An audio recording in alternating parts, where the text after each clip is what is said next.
Bismillahirrahmanirrahim.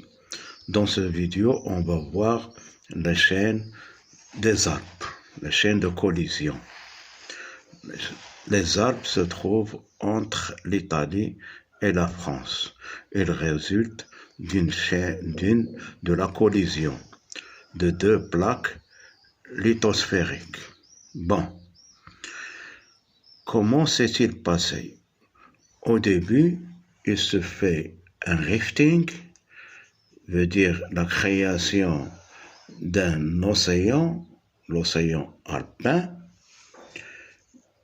Les témoins qui indiquent ce rifting, la création de l'océan alpin, sont les failles normales des roches sédimentaires. Ici, on a une sédimentation de roches, de roches anciennes, de roches. Après, il va se faire une faille normale.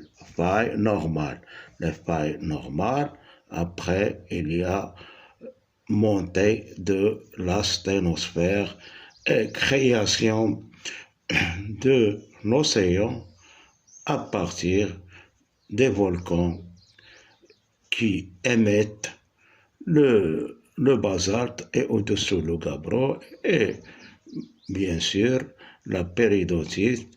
Tout ça, le basalte et le gabbro forment la croûte océanique, puis s'ajoute le manteau lithosphérique pour former une lithosphère océanique. Puis on a formation de l'océan. Des deux côtés, il y a les continents. Donc, il se forme une plaque continentale et une autre plaque continentale. Après, ils vont se fronter. Mais comment? Ici, la chaîne alpine qui résulte de la collision de deux plaques qui ont été déjà formées par le rifting.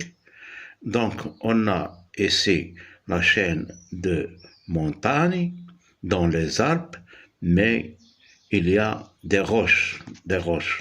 On trouve des roches indicateurs qui nous indiquent les étapes de cette collision. Mais comment? On trouve les roches de la lithosphère océanique. On trouve les roches de la lithosphère océanique dans les Alpes. Ce sont les ophiolites. Voilà un exemple d'ophiolite. On trouve la péridotite hydratée, veut dire métamorphisée qui contient l'eau. Ici, on a le moho. On sait que le moho sépare la croûte océanique du manteau lithosphérique. On a ici le manteau.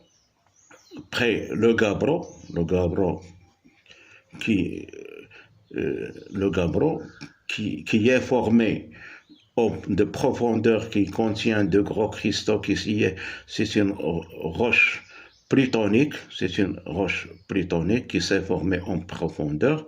Puis on a le complexe filon développé, voilà, des filons, le basalte. Ici, on a le basalte sous forme de cossinet, qui est déjà formé au fond des océans. Ce complexe ophiolitique, on le trouve dans les chaînes des Alpes. Encore, ces roches, le gabbro et le basalte, sont métamorphisés, sont métamorphisés. Ils contiennent des roches, des minéraux du métamorphisme. Ils contiennent des minéraux du métamorphisme. Voilà. Quelles sont les roches, quels sont les minéraux qu'on trouve?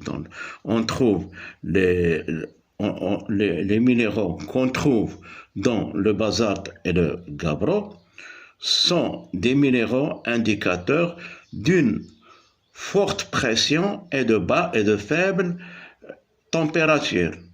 Haute pression et de basse température. Donc, ils sont métamorphisés en profondeur à partir d'une subduction.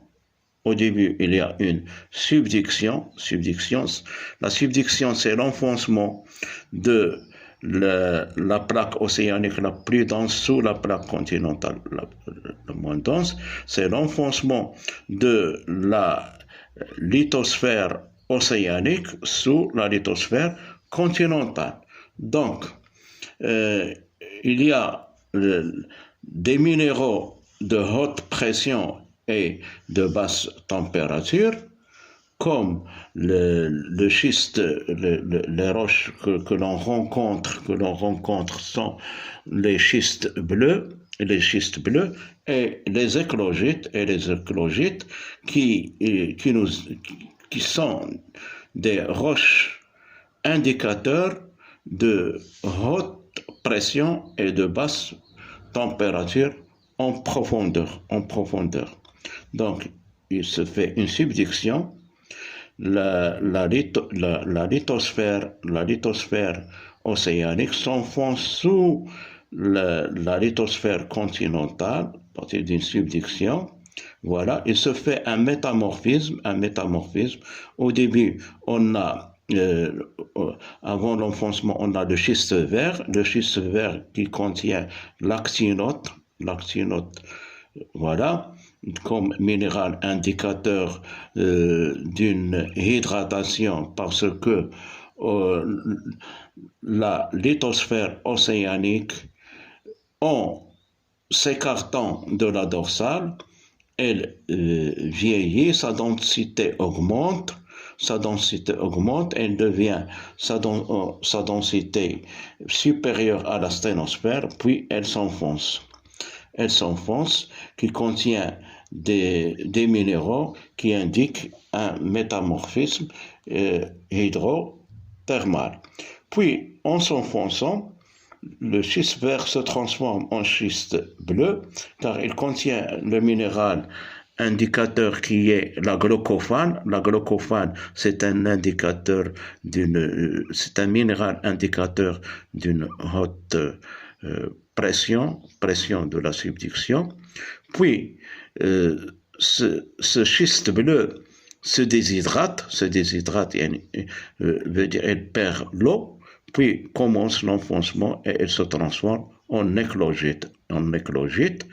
Et d'autres roches, comme d'autres minéraux comme le quartz, va subir aussi un métamorphisme, il va se transformer en cohésite. Puis, à cause des forces de compression des deux plaques, ces roches vont remonter en surface et elle va se faire un autre métamorphisme, on l'appelle rétrograde. Ce métamorphisme prograde en avant et ce métamorphisme rétrograde, il va se former le schiste bleu ces minéraux vont former une auréole de métamorphisme autour des minéraux déjà formés, donc qui nous indique qu'il y a une remontée des roches métamorphiques vers la surface. Donc, on a plusieurs indicateurs. Les indicateurs bien sûr de la lithosphère océaniques, de la lithosphère océanique, les ophiolites, que l'on trouve au sommet des Alpes. Et ces ophiolites, bien sûr, le basalte et le gabbro ont subi un métamorphisme, donc ils contiennent, se transforment en métagabbro, puis en s'enfonçant, le métamorphisme s'accentue et on obtient les écologistes qui nous indiquent un métamorphisme profond, puis à cause des forces de compression, ces roches vont remonter en surface et le témoignage sont les schistes bleus qui se trouvent en auréole des roches qui ont en auréole de l'éclogite. En auréole veut dire néoformé. Normalement, le schiste bleu, c'est le premier. Pendant la subduction, le schiste bleu, c'est le premier qui est formé. Après, l'éclogite. Maintenant, l'éclogite va remonter à cause des forces de compression et il va se former le schiste bleu en auréole, donc qui nous montre qu'il y a une remontée. Métamorphisme rétrograde. Métamorphisme prograde au moment de la subduction. Métamorphisme rétrograde au moment des collisions au moment des collisions des deux plaques lithosphériques. Donc, il va se former des roches métamorphismes qui nous indiquent qu'il y a une collision. Merci.